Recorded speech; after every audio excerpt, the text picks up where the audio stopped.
La Sociedad Española de Radiodifusión presenta... Ser... ¡Viva la radio! Podcast. Siempre.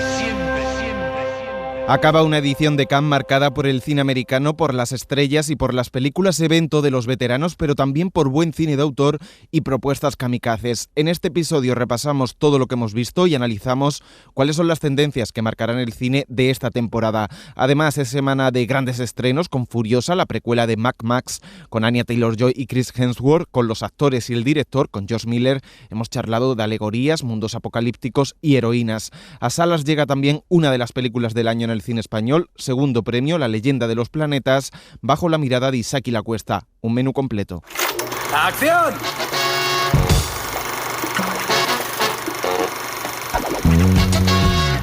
El cine en la Ser con Pepa Blanes.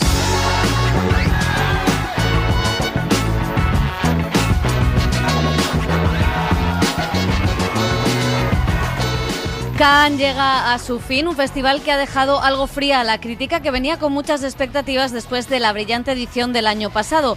No ha sido esta tan redonda a pesar de los muchos nombres y estrellas que estaban en sección oficial. Tampoco entre las secciones paralelas ha surgido ese Mirlo Blanco, esa película que convence, sorprende e ilusiona y que marca también las pautas del futuro. Otra tendencia de este festival ha sido la inflación, que ha subido y mucho el precio de las películas, justo en un momento en que seguimos sin ver demasiados llenos los cines. Otra crítica es la falta de mirada a la actualidad, algo que sorprende, pues Cannes siempre se ha metido, por así decirlo de manera coloquial, en todos los fregados. Nada sobre la situación de Palestina, ni una palabra más allá de ese juego visual que con el vestido hacía Cate Blanchett en la alfombra roja. Es una pena que un festival que ha sido referente en cuestiones artísticas, políticas e industriales ande tan despistado y tan enamorado de Hollywood, que hasta parece Venecia.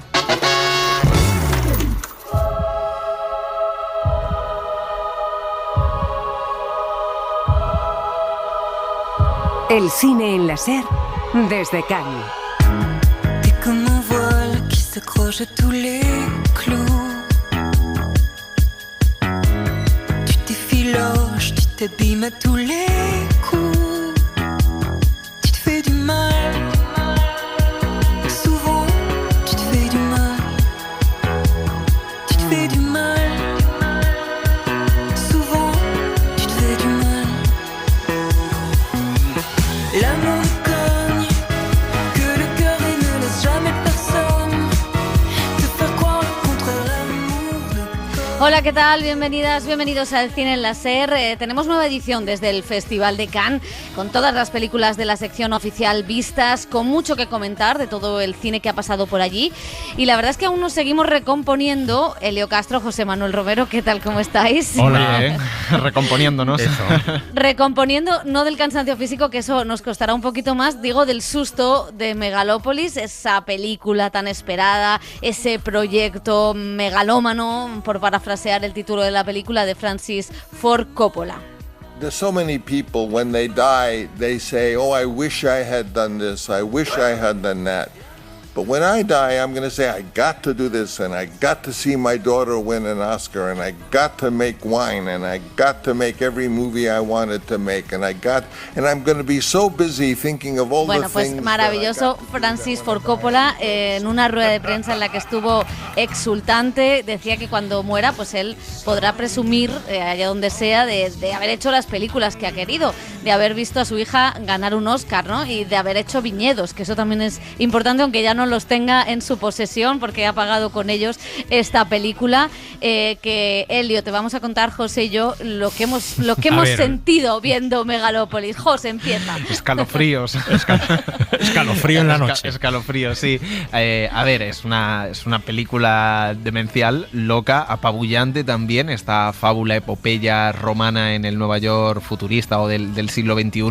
La verdad es que la película, el tema que trae, ¿no? Es muy interesante, porque es llevar pues La Conjura de Catilina, un tema romano, ¿no? De conspiraciones, de poder, de traiciones al Nueva York de actual, ¿no? Para hablar un poco también de la situación política, de la visión de él optimista que cree todavía, ¿no? En un mundo mejor mientras su país está en pleno proceso de descomposición. O sea, tiene muchos elementos. El problema es la ejecución de esos elementos, los dorados, los actores cada uno por su lado, la factura visual, que hay imágenes maravillosas, pero hay otras que son un caos, el montaje. Entonces la película acaba siendo algo que lo miras con casi ternura por ser Francis Ford Coppola y porque seguramente con 85 años sea su última película, pero no dejas de preguntarte cómo ha sacado adelante este proyecto, que es encomiable, que alguien ponga todo este ahínco y su propio dinero y sus viñedos para sacar la película o su visión del mundo,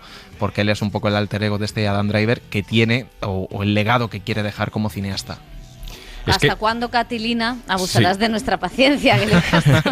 Sí, bueno, eso tendremos que repasar latín, nuestras viejas lecciones de latín para ver la película. No, lo que yo estaba pensando cuando escuchaba y os escuchaba a vosotros las crónicas de Cannes y os leía que, claro, yo creo que esto es lo que le ha pedido el cuerpo siempre a Francis Ford Coppola, es decir, ser el cineasta experimental, el cineasta que se saltaba las normas, el cineasta que iba más allá, el cineasta que se inventaba eso del live cinema, que creo que en esta película incluso pues experimenta con eso. No sé cuándo se estrena en España. No. Si se estrena, pues no lo vamos a ver, ¿no?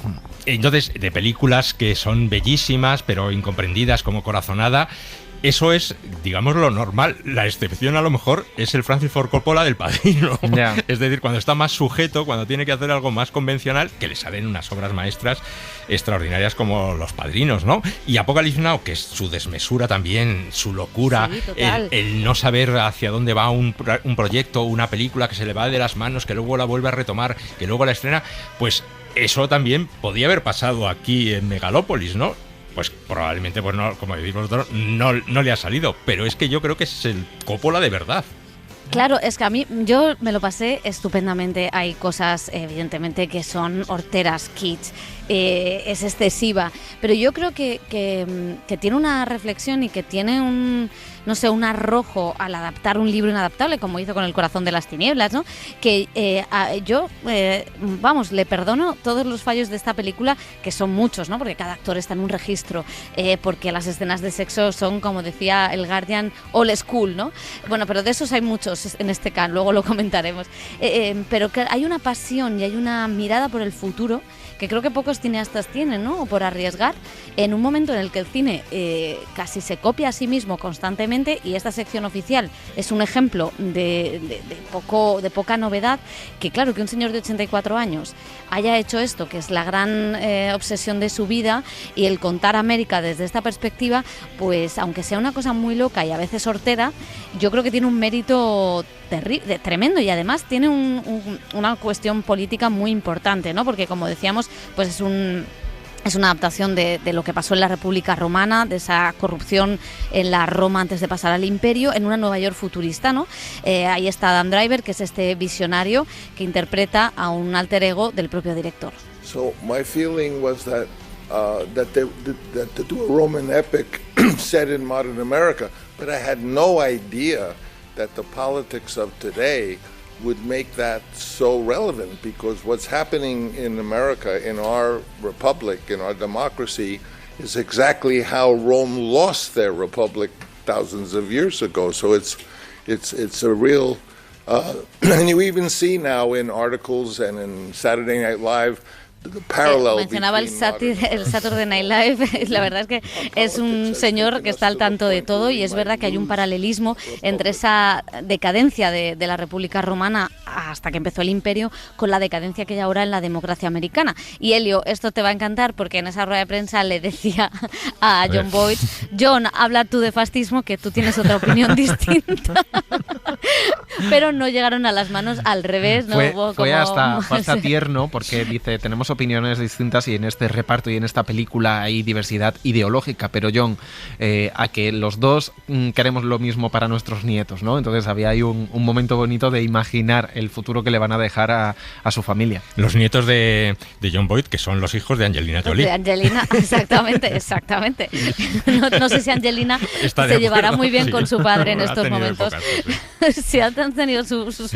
Bueno, vamos a seguir hablando de descomposición de América. Estamos en un año electoral y este es uno de los temas que ha sobrevolado el festival. Por aquí se ha presentado un biopic sobre Donald Trump en sus años mozos, cuando empezó a retorcer la verdad, a mentir y a construir esa torre Trump en Nueva York. Se titula The Apprentice y lo dirige el cineasta de origen iraní Ali Abbasi. When we did this movie, everyone said, "Why do you want to make a movie with Trump?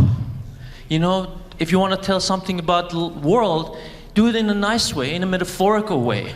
La verdad es que el director ha venido arrasando con lo suyo, nada más y nada menos que en el Teatro Lumière decía eso de que hay que hacer películas políticas, de que no valen las metáforas, de que hay que meterse de lleno, y eso es un poco lo que ha hecho en esta película, que es un biopic de Donald Trump, que yo creo que le han dado muchas leches aquí porque dicen que es comprensivo con el monstruo, y yo creo que precisamente lo que está mostrando es cómo permitimos, o cómo la sociedad de aquel momento permitió que se creara un monstruo, cómo el neoliberalismo permitió que crecieran esas personas como Donald Trump, que luego en los años posteriores han podido arruinar no solo su imperio, sino también el país. O sea, yo no lo veo para nada flojo con él. Además hay una liposucción en vivo y en directo, cosa que está bastante bien. Y una operación de cabello también tremenda. Bueno, y yo creo que Ali Abbasi también abre un melón, porque él no es mucho de hacer amigos, porque también con el propio cine iraní de su país, ¿no?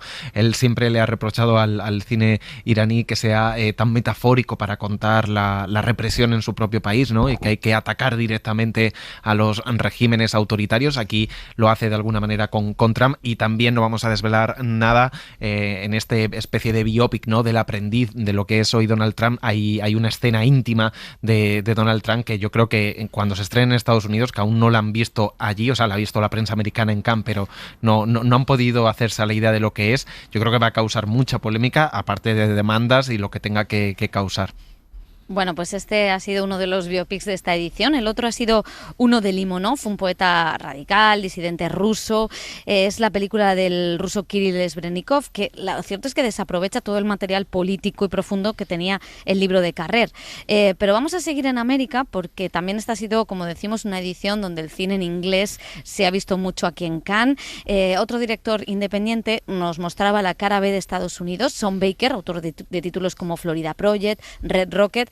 Ha venido aquí a presentar Anora. Es una comedia de aventuras, un thriller, un cine de gángsters, donde una stripper americana se enamora de un joven oligarca ruso, y una película que habla de la resistencia de la clase obrera. Dignity and the strength of Anora, because that's, I think I approached this film in terms of themes, not exact issues. I wanted this movie to explore different themes, and one of them is power and levels of power and Y decía que lo que quería hacer en esta película, que ha gustado muchísimo, muchísimo aquí, era explorar los niveles de poder y sus dinámicas. Y aquí lo hace a través de dos diferencias de clase, ¿no? La de esa stripper y la de ese oligarca ruso, Nepo Baby oligarca ruso, en una película que es divertidísima y a la vez muy triste, ¿no? Es como darle la vuelta a las comedias románticas de una manera muy original. O sea que será una de las películas, yo creo que va a estar en la temporada de premios, apunten el título, Anora, y que además hace una cosa muy bien, que es que rueda el cuerpo femenino. Estamos hablando de una stripper sin ningún tipo de sexualización, y eso es muy difícil, ¿no? Dando el tema y siendo un director masculino, ¿no? Y es verdad que el tema de las mujeres ha estado muy presente en este festival. De hecho, es uno de los temas de una de las películas que ha revolucionado Cannes, The Substance, La Sustancia, un body horror que dirige la francesa Coralie Farjat y que protagoniza Demi Moore, en el que ha sido su gran regreso. Es una historia que tiene que ver con lo que ha sufrido la actriz con su imagen, aunque ella decía que no se había sentido víctima. Well, first, I don't know if I share that perspective of feeling canceled. And you know, my particular perception is, and Le preguntaban si ella había vivido una cierta cancelación al ir cumpliendo años y decía que no lo había sentido así, que no se había sentido víctima y que esta era una película sobre la mirada masculina y sobre la violencia de la estética sobre las mujeres. Y la verdad es que esto es sangre, sudor y lágrimas, toda la película. Y gore, es tremenda. Yo creo que va a ser una de las películas que nos va a animar la temporada, más allá de Sitges y demás. Y puede ser una película que también, sin tener la profundidad que Titán, pero Titán era más intelectualizada y más sesuda, y eso yo creo que no la hizo llegar a un gran público. Y aquí es verdad que es una película de género tremenda, con monstruos, con sangre, con todo lo que te puedes imaginar, con agujas, con columnas rotas, todo lo que os podáis imaginar, pero sí que creo que a lo mejor va a trascender el público de las películas de género, ¿no? Y que va a acercar a un público. Tengo mucha curiosidad cómo va a ser acogida en Estados Unidos, pero es verdad que tiene muchos elementos de lo que le gusta al cine y a los medios de comunicación a la hora de formar pues una narrativa y una retórica, ¿no? Una película dirigida por una mujer muy bestia, de género, pero que dice mucho sobre cómo Hollywood trata a las mujeres, cómo mira el cuerpo de las mujeres, cómo las expulsa, y para eso tener a un símbolo de eso como Demi Moore más Margaret Qualley haciendo una especie de doppelganger de las dos, ¿no? Una más joven y otra más vieja, creo que es un caramelo de cara a la venta que tiene esta película y a la campaña promocional que pueden hacer en Estados Unidos. Bueno, es que Demi Moore es un pedazo de estrella en los años 90 con la Teniente O'Neill, con Una proposición indecente, con Ghost. O sea, es que era la estrellona por antonomasia, ¿no? Y es verdad que Striptease, me acuerdo esa famosa portada en el Vanity Fair, creo que era, de ella embarazada, jugando también con su cuerpo, con todo su erotismo. O sea que ha sido también un símbolo precisamente de eso, del cuerpo femenino, y en un momento donde no existían ese tipo de fotos, pues ella se atrevió a ir en portada de Vanity Fair y mostrarse pues eso, desnuda y embarazadísima. Sí, y aquí hay un desnudo muy significativo, ¿no? Que es verdad que la protagonista de Striptease ahora a los 60, ¿no? Haga este desnudo incómodo en muchas ocasiones. La verdad es que tiene mucho mérito. Es cierto que yo creo que sin Demi Moore esta película no estaría en sección oficial, y que yo creo que la profundidad de lo que quiere contar se acaba enseguida, y luego es todo un baño de sangre que no sé cómo será recibida en los cines, pero la verdad es que ha sido todo un subidón verla aquí. Bueno, y que es lo de lo mejor en la serie Feud, también es de lo mejor que hay en esta de Truman Capote. Y hemos de decir que hemos conocido al perro de Demi Moore, que se sentó en la rueda de prensa delante de María Guerra y de mí, esta vez sin vídeo polémico incluido, o sea que todo bien. Así que vamos a seguir con propuestas kamikazes, porque no se queda atrás tampoco Emilia Pérez, es el narcomusical Queer del director francés Jacques Audiard. Lo han escuchado bien, es una ópera moderna ambientada en México con un capo de la droga que cumple su sueño, el de ser mujer, en una historia que habla de feminicidios, de los desaparecidos, de la violencia. Las protagonistas son Zoe Saldaña, Selena Gómez y una actriz española que ha sido la revelación del festival, Carla Sofía Gascón. Bienvenidos a nuestra fiesta. Pues ha sido muy, muy emocionante, muy emotivo todo, una llorera que te cagas todo el rato. Yo cuando me giré y vi a 2000 y pico personas llorando todos, yo no daba crédito. Por ejemplo, una cosa que me hizo que ahora reflexionando, viéndolo desde fuera, me hizo como mucha impresión, era Rosy de Palma enfrente de mí, llorando como loca, y dice, yo no puedo más. Y digo, joder, esta película es peligrosa para la gente que se pida palomitas en el cine. Digo, no sé que vaya a salir algún ahogado o algo, porque la verdad es que todo el mundo, o sea, yo la película que vi, pero yo no la había visto, no pude verla la semana anterior y no quise, digo ya me espero a verla con todas para que sea igual, no quise verla, y la verdad es que es otra película a la que yo filmé, realmente. Primero es otra película obviamente de la que yo vi en el primer guión, porque estuvimos dándole 1000 vueltas antes, otra a la que filmamos, y esta me parece sublime.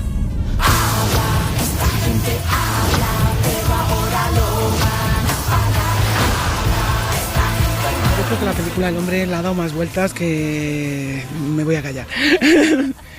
Pero al principio sí creo que incluso pues la primera idea sería pues un hombre y una mujer, cis.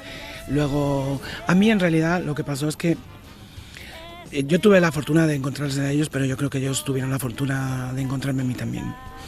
y es un reconocimiento mutuo a lo que hemos hecho, porque para mí yo no podía dejar pasar esta oportunidad de interpretar a los dos personajes. Él solamente quería que hiciera a Emilia, pero Emilia para mí era un rollete más cerca de mí, más... No tenía tanta gracia como interpretar a los dos y además es que a mí se me da muy bien, porque yo me parto de risa y acojonas. No, te juro, las primeras imágenes que grabamos, yo salí y me dijo Jack, ven a verlo y tal, y te juro que yo lo vi y está, o sea, a mí que me gustan las películas de terror, digo, joder, qué miedo me ha dado verme, que ni siquiera me reconozco, y me daba muchísimo miedo. Parece una tontería, pero tiene mucho de John Rambo mi personaje. Total. Tiene una mezcla de John Rambo con Apocalypse Now, con el Marlon Brando de Apocalypse Now, que es increíble. Creo que el mensaje de la película es exactamente ese, el cómo las personas podemos, de estar en la oscuridad, encontrar la luz, de cómo podemos ir adelante, del poder de lo femenino, de ese poder del amor en vez del poder de la violencia, porque es ese mundo de la oscuridad con la luz, ¿no? Desde que la película cambia totalmente de la oscuridad a la luz, ¿no? Porque es que el tío es una máquina hasta para ese tipo de cosas, ¿no? Entonces es tan maravillosa la película que es que no puedo, es que mola que te cagas. Y eso que yo, cuando a mí me dijeron, yo sinceramente odio los musicales. Yo también. No los aguanto. Hay muy pocos que me gusten, ¿no? Pero es que esta no es una película, no es un musical. Esta es una película en la que ciertas secuencias o ciertas partes de la película se cuentan a través de la música o de las canciones, pero no es un musical al uso, ¿no? Entonces creo que incluso va a cambiar la percepción de lo que la gente tiene de un musical, de lo que es un musical, ¿no? Pues la verdad es que ahí es donde Odiar consigue que nada de esto se convierta en un alegato TERF o de Vox, ¿no? Porque corría el riesgo, ¿no? Es uno de los argumentos que han utilizado en contra de la ley trans, por ejemplo. Y creo que Odiar consigue muy bien superar todos los límites morales, éticos, y encima hacer una película en un fino equilibrio, porque es un musical en México, siendo un director francés, que podía caer, que tiene mucho de culebrón. A mí me ha gustado mucho, yo creo que es una de las películas que más me ha hecho vibrar en este Festival de Cannes, que nos descubre a una actriz española que ojalá haga muchísimas cosas en el cine español, y que encima pues habla de algo muy importante, que es cómo cuando tú eres tú mismo y cuando no estás exprimido, ¿no?, por lo que la sociedad quiere de ti, pues eres mejor persona, que yo creo que eso también es importante. Sí, es una propuesta bastante improbable. O sea, este es o sea, en el Cannes hemos visto... Todo mal.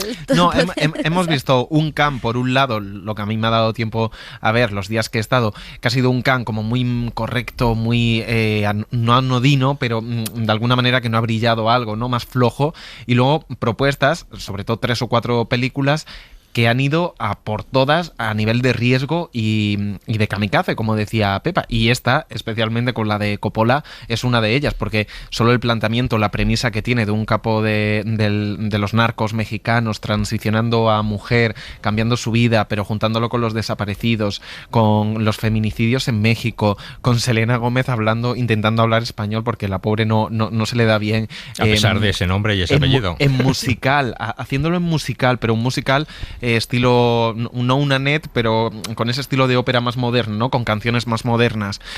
O sea, era todo improbable, y es verdad que Pepa es más fan que yo de la peli, porque a mí hay momentos que sí que la línea se me cae abajo, y otros en los que sí que le compro esta historia improbable y tan arriesgada, ¿no? Pero creo que es una propuesta interesantísima, y lo que hace y cómo lo hace Odiar. Sí, y lo que es sorprendente y admirable es la capacidad que tiene Odiar de cambiar de géneros, ¿no? De hacer películas como Total. De óxido y hueso, con Marion Cotillard ahí, ese drama tan sorprendente. Los hermanos Sister, que era un western, que pasó un poco más desapercibida, pero muchos la describen como uno de los últimos grandes western de la historia del cine. Un profeta, Deepan, que me parece que ganó Palma de Oro. Deepan, sí. En 2015. Palma de Oro en Cannes. O sea que atentos, porque es un director de muchísimo prestigio y siempre sorprendente. Totalmente. Bueno, hemos visto también el debut de Agathe Riediri, Diamant Brut. Hemos visto también La chica de la aguja del sueco Magnus von Horn. Hemos visto mezclar el retrato de la clase obrera con cierto realismo mágico de Andrea Arnold. Hemos visto a Sorrentino con Partenope y esas tetas que parece que todo el rato van a salir del vestido, todo el rato eso, pues eso ha sido Sorrentino. Hemos visto a Chiara Mastroianni y a Catherine Deneuve hacer un homenaje a Marcello Mastroianni. Hemos visto a Cronenberg hablando de, él dice que no es necrofilia, pero una especie de necrofilia. En fin, que hemos tenido muchísimas cosas en este Festival de Cannes, también a Richard Gere con su reencuentro con Paul Schrader en American Gigolo y, por supuesto, Yorgos Lanthimos, Kind of Kindness, otra película de esas que estará en la temporada de premios porque está llena de estrellas y porque el griego pues se ha hecho un hueco en Hollywood gracias a esa dupla perfecta que hace con Emma Stone. Esto decía la actriz americana. I'm a feminist and I like working with Yorgos Lanthimos. So I guess that's activism. Decía que es feminista y fan de Yorgos Lanthimos, o sea que eso la convierte directamente en una activista. Ha sido otro de los grandes nombres de este Festival de Cannes, que también ha tenido cine de autor, Miguel Gómez, el portugués con Grand Tour, o el chino Jan Zanke con una historia que ha rodado durante décadas, que mezcla material documental con ficción. Y también hemos visto a Cate Blanchett haciendo un trasunto de Angela Merkel en Rumors. Es una sátira sobre una reunión de los líderes del G7. This is the self-appointed G7 dealing with a global crisis, you know, so it's something that is collectively affecting them all, and there's something absurd about those people. Decía que había algo absurdo en ver a esa gente que domina el mundo reunida ahí en esas cumbres tremendas, y la verdad es que nos reímos mucho, aunque a mí me faltaba un Pedro Sánchez en ese, o sea, el canadiense era Pedro Sánchez, el canadiense Latin Lover. Sí, es una pena porque es una sátira que se agota pronto, cuando llegan los zombies. Y Cate Blanchett, que ha sido la única así de poner, aunque fuera de forma simbólica, el tema de Palestina sobre la alfombra roja. O sea, yo cuando vi esa imagen, digo, llevaba una bandera por ahí detrás, un poco camuflada en su vestido, no, pero que era su vestido, ¿no? Que hacía un poco la idea de la bandera palestina. Ella es lista y sabe lo que hace, y se quedó después de Rumors un día más en Cannes, ¿no? En un encuentro que había de Women in Motion de Variety, pero también para dar una rueda de prensa con el alto comisionado de los refugiados de Naciones Unidas, del que es embajadora, y ahí habló donde no dijo nada. No dijo nada. Donde no dijo nada, pero o sea, es que a mí el gesto me molesta un poco en el sentido en el que, claro, haces una rueda de prensa sobre refugiados y no hablas de una de las mayores crisis de refugiados ahora mismo, que es lo que está pasando en Palestina, y sin embargo luego te haces esa foto en la alfombra roja. O sea, me parece todo que es, bueno, es tan signo de estos tiempos que bueno, tan Cannes también se puede decir. Tan canois. Sí, es que yo creo que en Cannes pesa mucho, bueno, en toda Francia, el tema del antisemitismo pesa muchísimo, y que no caer en el antisemitismo, ¿no? El no condenar abiertamente a Israel. Hay miedo en Hollywood. Sí, pero también en Cannes. Y a mí me parece que todas estas manifestaciones políticas están muy medidas en Cannes, ¿no? Por ejemplo, que el hecho de que desde el principio, en los primeros días, hubiera pues esas denuncias contra el productor Alain Sardé, y que luego el festival empezara y que no se volviera a hablar prácticamente del tema, me suena algo como pactado. Es decir, vosotros decís antes de que comience el festival lo que queráis, pero luego me dejáis. Y luego me dejáis que el festival pues se dedique a lo que se dedica siempre, a las películas, a la promoción, a la estrella, al glamour, a la alfombra y a todo. Sobre todo comparado hace 2 años con Ucrania, ¿no? Que sí que fue un tema muy presente y del que el propio festival se posicionó. Bueno, pues si os parece vamos a cerrar el círculo como lo hemos empezado, con otro viejo vaquero de Hollywood. Por fin. Kevin Costner de Jesús, Helio Castro. Por fin llegamos a lo sustancial. Por fin llegamos al hombre. O sea, qué maravilla, qué rueda de prensa, qué simpático, qué guapo, qué todo, pero qué malo es lo que ha presentado aquí. Eso vamos a borrarlo, vamos a editarlo. Esta primera parte de las 4 partes que componen la saga Horizon, un western sobre la fundación de América. I'm by myself a lot, and so what I have is I've had good luck in my life, and I've acquired some things. Y si hablábamos de Francis Ford Coppola, que vendió sus viñedos, Kevin Costner hipotecó sus 4 casas después de un divorcio tremebundo para poder hacer esta saga que nadie le quería pagar, pero él dice que el dinero no es lo importante. claro, si lo tienes, evidentemente no lo es, ¿no? Pero bueno, es verdad espera recuperarlas, dice, porque se las quiero dejar a mis hijos, y si no las recupero, pues que se busquen la vida. Eso es lo que me ha encantado. Pero bueno, firmará 200 temporadas más de Yellowstone. Ya. Lo que sí te digo, Elio Castro, es que las dos primeras entregas de la saga Horizon te tocan en verano, así que vas a salir de Kevin Costner hasta encantado. arriba. Voy a estar encantado y voy a reivindicarlo. Vas a poner la canción de Lolita en todos los programas del Cine Láser. Especial Kevin Costner durante agosto. Pues ahora sí, vamos con los estrenos de la semana, que también tenemos película salida de Cannes. El Cine en la SER con Pepa Blanes.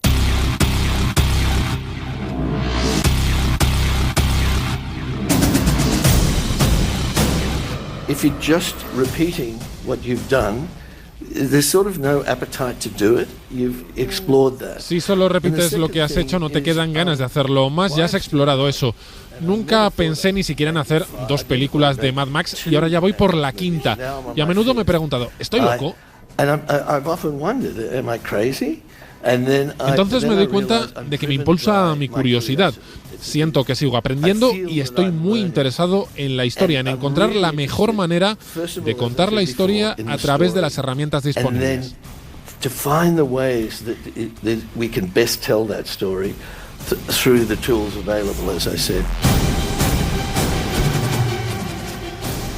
Bueno, pues Furiosa ha sido una de las películas que ha pasado por aquí con una premier llena de estrellas y es también el estreno que llega a cines esta semana, la vuelta de George Miller a la saga Mad Max, que reactualizó con Fury Road y que ahora nos presenta los hechos que convirtieron a esta mujer en una heroína. Anya Taylor-Joy interpreta a Furiosa de joven en una película que ocurre de nuevo en el desierto, donde la chatarra lo invade todo, con un villano, Chris Hemsworth, y un Immortal Joe de nuevo controlando el agua, los recursos y las mujeres en Citadela. Cuando era una niña, mi mundo cambió para siempre. Mi madre era impresionante.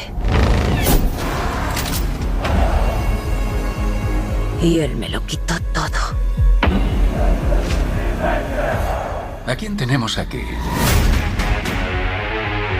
Viene de un lugar de abundancia. Este es nuestro destino. Mi infancia. Mi madre. Devuélvemelas. Bueno, pues cosas locas que pasan en el mundo del cine, de los yankees, de las producciones de Hollywood. Todo el equipo de Furiosa estuvo aquí, dio rueda de prensa, pero se fue a la premier en Londres, donde hizo entrevistas, hizo un junket, y entonces pues tuvimos que molestar a nuestro corresponsal de la SER, Lucas Font. ¿Qué tal? ¿Cómo estás? De molestia nada, ¿eh? Bueno, lo mandamos allí a un hotel a que hiciera todas las entrevistas con todo el equipo de la película. Lucas, has hablado con el director, con los protagonistas, y George Miller pues te contaba precisamente la reflexión actual de esta película. Sí, Miller nos ha contado que sus películas son alegorías, que nos hablan sobre los comportamientos más básicos del ser humano, unos comportamientos empujados por la ira, por el odio, por la venganza, que se han repetido a lo largo de la historia y que también son un reflejo de la sociedad actual. Vamos a escucharle. For me, I can't help but tell these stories and understand that even though they're set in some Dice Miller que no puede evitar contar este tipo de historias y que a pesar de que el universo de Mad Max está basado en un futuro posapocalíptico que combina comportamientos de la época medieval con tecnología del siglo XX, también nos habla sobre un mundo actual caótico y difícil de entender en muchos aspectos. La película nos muestra esos comportamientos más primitivos del ser humano y también nos habla sobre la dualidad entre el amor y el odio, entre la bondad y la maldad, porque incluso en el universo de Wasteland, en el que la injusticia campa a sus anchas, sigue quedando algo de esperanza. Así nos lo contaba él. it's a destructive, the power is destructive, rage and anger and hate. There's no question. Nos decía Miller que el poder de la ira, de la rabia y del odio es un poder destructivo, que es mucho más fácil caer de ese lado en las situaciones más extremas, pero que la única forma de que haya progreso al final es el amor y el cuidado mutuo. Progression. And here we are in this contradictory world Pues la verdad es que yo estoy muy de acuerdo con lo que dice Miller. Ahora te preguntaremos, Lucas, qué te ha parecido la película, pero también has estado con los protagonistas. Te hemos dado muchísimo trabajo en el cine láser. Has hablado con Furiosa, con Anya Taylor-Joy, pero también con Chris Hemsworth, como nos gusta decirle aquí, el marido del Zapataki, y con Tom Burke, que es ese actor con la voz de Orson Welles, tiene una voz extraordinaria, que te contaba que era eso de hacer una película con tan pocos diálogos. Sí, el personaje de Tom Burke, Praetorian Jack, es un hombre mucho más de acción que de palabras, ¿no? Él es el que conduce el enorme camión de guerra en la película y el que participa en prácticamente todas las escenas de acción, y precisamente nos hablaba de eso, del interés que tiene George Miller por lo visual por encima de los diálogos. Lo escuchamos. I mean, George has a love of silent movies and he likes thinking about films as silent movies with sound. Nos contaba Tom que a Miller le gustan las películas silenciosas, en el sentido de que no hay muchos diálogos, pero que a su vez tienen una musicalidad que es pues fruto de la combinación del sonido con el ritmo del montaje y con los movimientos que el espectador siente a través de la pantalla. Y también hemos hablado con Chris Hemsworth y con Anya Taylor-Joy. Hemsworth interpreta a Dementus, ese villano, un hombre tremendamente malo y cruel, pero que al mismo tiempo tiene incluso un lado cómico en algunos momentos que nos deja ver algunas aristas detrás del personaje, y esto es lo que nos decía. For me, he was someone, he's a product of the wasteland. He's trying to survive in this desperate, desolate place. He had Dice que Dementus es un producto de Wasteland que trata de sobrevivir en un lugar desolador, que está traumatizado. Dice que esto no justifica su brutalidad, pero sí hace plantear al espectador por qué es así, qué es lo que hay detrás, y eso ayuda a darle una dimensión más profunda al personaje. Y con Anya Taylor-Joy hemos hablado sobre el hecho de que Furiosa sea una mujer y el impacto que eso tiene en la actualidad, en un momento en el que el empoderamiento femenino está más presente que nunca, y esto nos decía ella. A lot of women connect with this idea of being repressed and kind of attempting to do your own thing, but having forces that are greater than you that get in your way. Dice Anya que muchas mujeres son conscientes de esa idea de la mujer reprimida y de los obstáculos a los que se enfrentan en el día a día, y que la incapacidad de Furiosa para rendirse y su perseverancia para seguir siempre adelante es algo muy inspirador. De hecho, ha sido tan inspirador para muchas mujeres que, según nos contaba Miller, al menos 2 mujeres se le acercaron, una en Estados Unidos y otra en Australia, para decirle que le habían puesto de nombre Furiosa a sus hijas recién nacidas. Mira, es que mejor que Calés, mejor que Kevin Costner, ¿no? Furiosa Rodríguez. Pues a mí me parece perfecto. La verdad es que yo he sido un poco furiosa aquí en Cannes, José. José es testigo de ello. Y lo he vivido.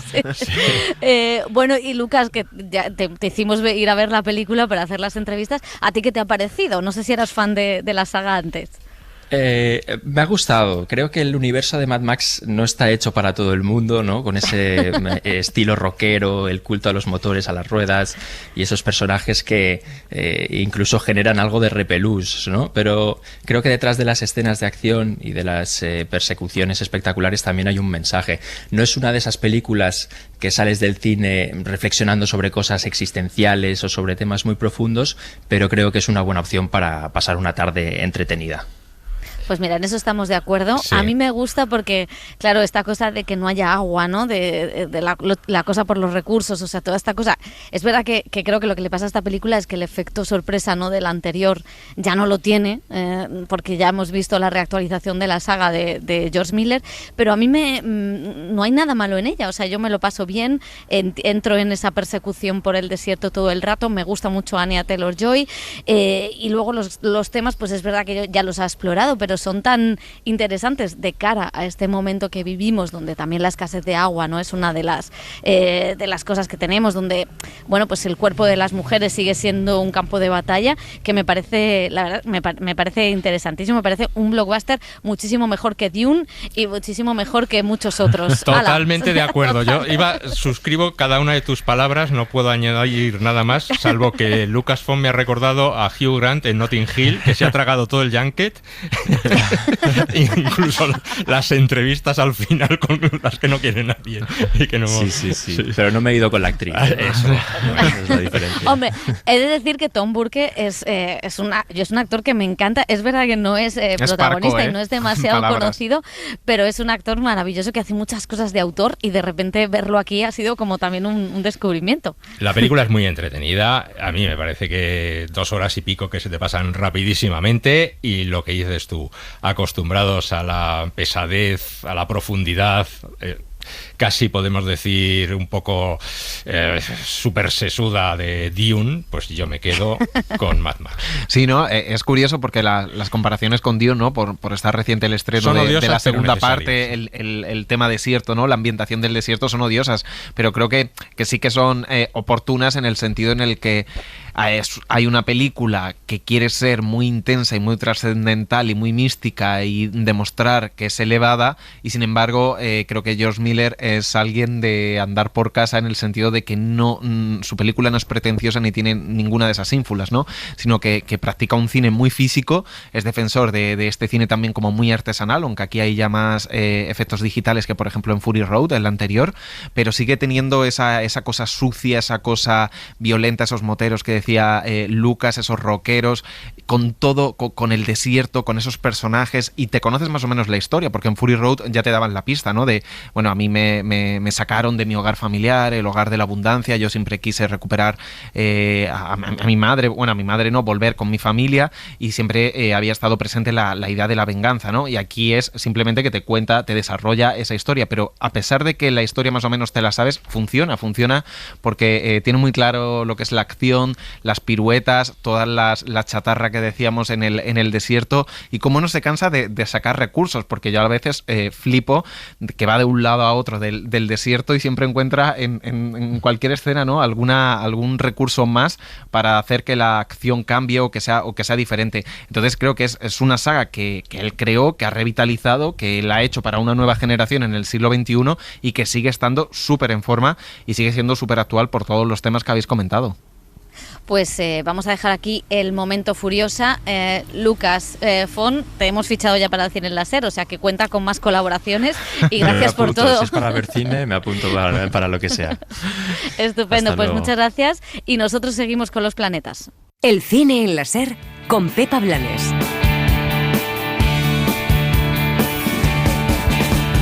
Me he despertado casi a las 10 y me he quedado en la cama más de 3/4 de hora.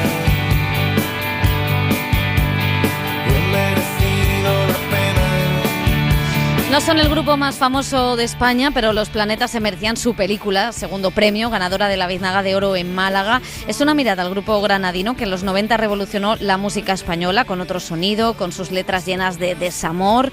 Isaki Lacuesta se centra en un momento clave, la grabación del disco Una semana en el motor de un autobús, que casi acaba con el grupo. Es una historia sobre la amistad, o más bien una leyenda sobre la amistad, porque hay 3 narradores que recuerdan aquellos hechos. A veces pienso que me llamaba a mí, pero en realidad quería hablar con él. Y hasta las canciones que dicen que me dedicó también estaban escritas para él. El problema es que cuando se hablaban entre ellos no les salían las palabras. Solo podían hablarse con la música. Pensaban que la música puede decirlo todo, pero luego no se entendían una mierda. Pues el director de La leyenda del tiempo y Los pasos dobles, ambas películas ganadoras de la Concha de Oro en San Sebastián, ha superado una tragedia personal, ha rodado una película que en principio inició Jonas Trueba, la ha rodado a distancia, con un nuevo equipo. Isaki Lacuesta. Quizás había hecho películas con espíritu musical, pero en el que la música no formaba parte de la escena, de lo que se veía en la imagen. En este caso sí que es una película explícitamente sobre música, y uno de los retos ha sido conseguir que la narración continuara sin que las escenas musicales lo interrumpan, sino que cada escena de trabajo musical en los que vemos a la banda ensayando y tocando conciertos sigan siendo narrativas.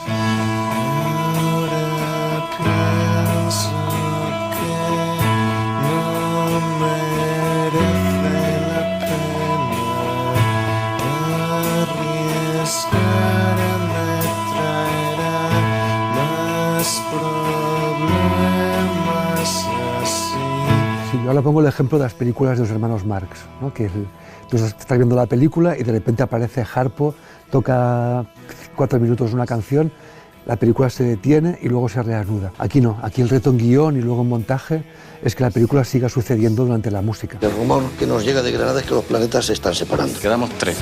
Acabamos de fichar al mejor batería de Granada. La película empieza diciendo que no es una película sobre los planetas, sino sobre la leyenda de los planetas. Y sería un poco esta idea de que no hay una historia unívoca, sino que se cuenta a través de una especie de tradición oral, ¿no? Es como si en un futuro cercano, que quizás ya sea hoy, alguien nos cuenta la historia de los planetas tal y como les ha llegado a través de los rumores, de las leyendas. Sí. Para que un grupo sea bueno, tiene que ser como su ciudad. Y es que Granada es la única ciudad con nombre de bomba.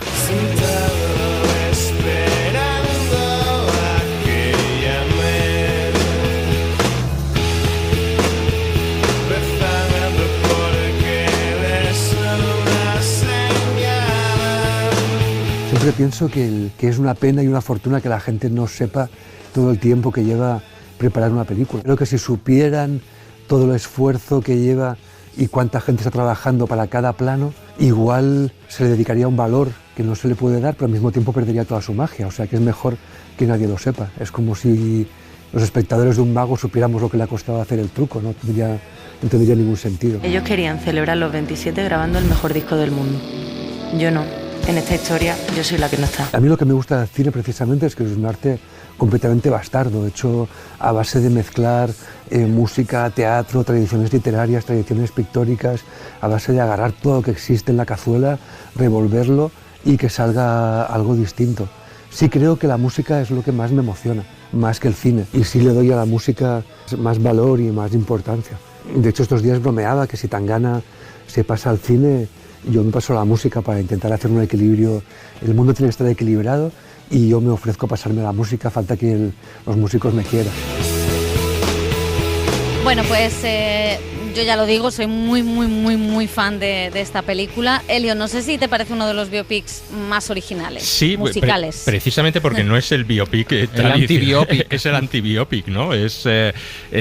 No ha contado más que lo necesario con los músicos, con la autorización de los componentes de los planetas para hacer esta historia.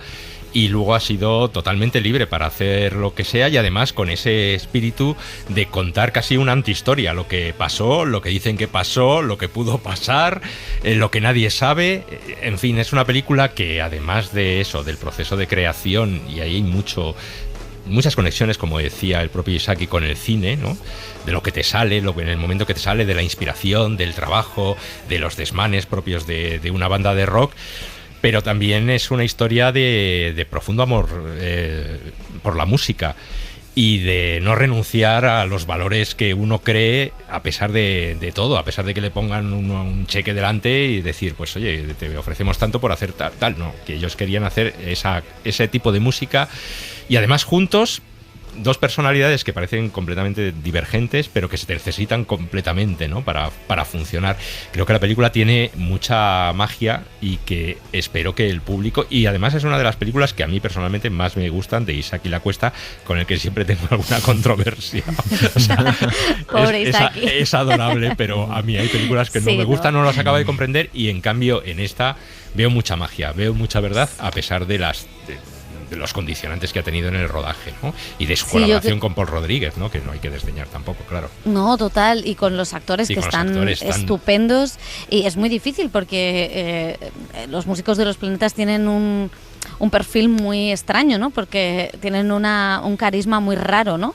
Y tienen que cantar y tienen que tener un acento muy granadino y además tienen que tener esa cosa de estrella del rock pero antiestrella, ¿no? Era como complicado encontrarlos y yo creo que es uno de los grandes aciertos, y otro es lo bien metidas que están las letras de las canciones con lo que quiere contar, porque al final el disco, la manera de expresarse de estos dos amigos enemistados en ese momento, ¿no? Por culpa de la heroína, es precisamente escribiendo las letras de las canciones canciones, ¿no? Entonces, cómo usa esas propias letras para ir contando la historia de los dos, los tres narradores, esa mujer ausente, ¿no?, que se fue del grupo, y también la historia de amistad y de amor, con guiños a los fans, con el retrato de la escena granadina de los 90, ¿no?, que era muy interesante artística, musicalmente sobre todo, y también, como dices, que a mí me gusta mucho, Los Planetas siempre se resistieron a fichar por una gran multinacional, acabaron sonando los 40 principales, cosa que no querían, censurando una de sus letras, o sea, han tenido una relación de amor-odio con el mainstream y con la industria muy heavy, que también es un poco la que Isaki La Cuesta en su cine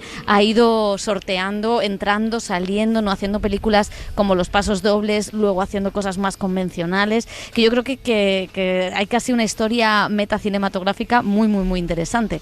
Sí, sin duda, y yo creo que, vamos, no tengo ninguna duda, estamos ante una de las películas del año en el cine español, que esperemos que tenga recorrido en toda esa carrera de premios, pero más allá de eso, que es una película maravillosa y fantástica, es que es muy inteligente, es una película que te coloca en un estado ya desde que empieza, ¿no? Y te dice, bueno, esta es una película sobre la leyenda de los planetas, y tiene también un aire de crónica fantasmagórica, de la ambientación de esa Granada que comentaba Pepa, de esos locales de ensayos donde entran los hilos de luz más el humo del tabaco, ¿no? O sea, que te coloca también como espectador en un estado mental que complementa lo que decía Elio de combinar la magia y la verdad, ¿no? Tener esa verdad que transmite la película y los personajes con ese toque de que estás viendo algo ficcionado y que es el artificio cinematográfico, ¿no? Y creo que todo está tan bien empastado junto a la música para contar una historia que podría ser de unos músicos, pero podría ser de cualquiera, ¿no? Que es los procesos creativos, la amistad,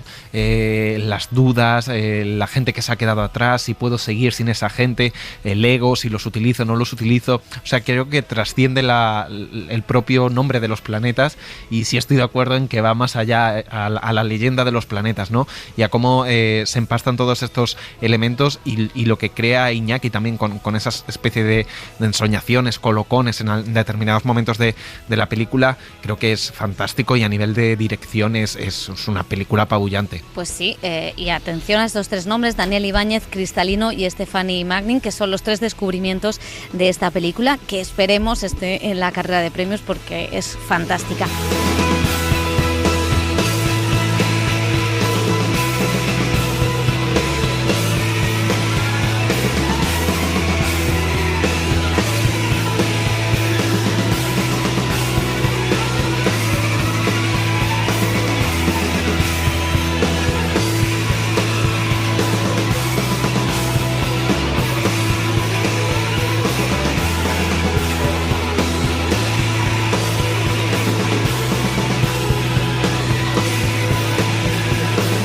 Vamos a seguir, hay más estrenos, hay cine de terror, el último Late Night que nos lleva a los años 70 con una retransmisión de televisión en directo en el 77 que salió terriblemente mal, lo que desata el mal en las casas de todo el país. O sea que cuidado con qué programas ven ustedes en sus casas, que puede llegar el anticristo. Cameron y Colin Case dirigen esta historia. Volvemos en 5, 4... Pero ahora, con ustedes el señor Medianoche, Jack Delroy. Buenas noches, búhos nocturnos, y gracias por permitirme entrar en sus salas de estar una vez más. Tenemos un programa muy interesante esta noche, búhos nocturnos, y estoy deseando que vean cómo se desarrolla ante sus ojos. Espero que les encante. Espero y deseo que les encante. Bueno, y nos vamos al cine francés. Llega a los cines una de las películas que estuvo aquí en Cannes hace justo un año, El último verano, de Catherine Breillat. Es una directora que ha explorado en su carrera el cuerpo femenino y el deseo sin ningún tipo de complejo, y que aquí adapta un remake danés, la historia de una brillante abogada feminista que vive con su marido y sus hijos y que acaba liada con un hijo del marido que tuvo antes con otra mujer y que es mucho más joven que ella. Lea Druck y Samuel Kirchner son los protagonistas. Hace tiempo que Pierre esperaba acercarse a su hijo. Esta es la ocasión. Hola, Theo. ¿Cómo has crecido? Voy a por tabaco. ¿Me acompañas? ¿Piensas que soy un viejo idiota? Nunca. Theo sí me considera un viejo idiota. Pues la verdad es que la directora firma un brillante thriller erótico con una interpretación fabulosa de Lea Druck. La directora, pues no sé si recordáis, Elio, Romance X, polémica donde las haya, y nos contaba en Unifrance por qué había decidido hacer esta historia en este momento actual. Oui, vous savez, avant on considérait la femme vieille à 40 ans et sans plus de séduction. Y decía que antes se consideraba a una mujer con 40 años que ya estaba vieja y que no era atractiva, ¿no? Y que si estaba con un chico joven, pues solo podía ser o un gigoló porque ya le pagaba. Mientras que los hombres siempre eran atractivos, incluso con 60 o con 80 años. Esto es muy loco, decía la directora, algo que corroboramos, y que lo mismo pasa cuando una mujer es abandonada por su marido, ¿no? Que siempre pensamos que ya no va a encontrar a otro hombre. Y ella contaba su experiencia, que en su caso, pues ella se encontró con alguien mejor que el marido que la dejó, y decía, así es la vida, ¿no? Bueno, recordemos que Breillat tiene una historia tremenda porque la estafó un gigoló, y esto lo contó en una película en la que hacía de ella la propia Isabelle Huppert.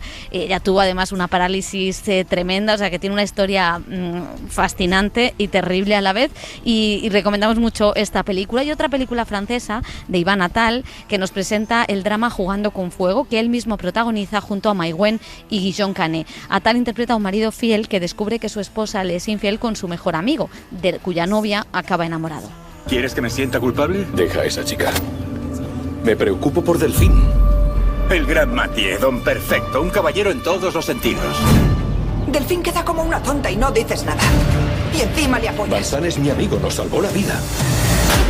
Como te acerques a mi marido, te saco los ojos. El cine en la SER con Pepa Blanes.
Suscríbete a El Cine en la SER.